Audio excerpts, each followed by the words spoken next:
Seorang pria berprofesi sebagai nelayan meminta tolong Presiden Joko Widodo dan Gubernur DKI Jakarta, Anies Baswedan.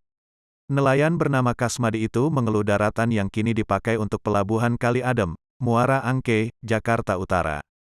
Sebelumnya, area itu hanya berupa lautan yang dia uruk sendiri. Aksi nelayan itu menjadi viral setelah beredar video berdurasi 60 detik. Assalamualaikum. Indonesia NKRI harga mati. Pak Jokowi tolong saya, Pak Anies tolong saya, dulu ini lautan bisa jadi daratan saya yang uruk. Hasil jerih payah dan jasa saya sekarang dipakai pelabuhan Kali Adem tanpa permisi dan koordinasi, ungkap Kasmadi dalam unggahan videonya.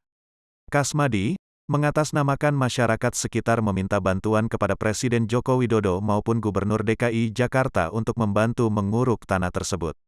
Kami masyarakat nelayan, tolong bantu Pak Jokowi, tolong bantu Pak Anies, bantu saya, tolong bantu saya. Kami masyarakat nelayan perlu bantuan mereka, tandas Kasmadi menutup penjelasan dalam video pendeknya.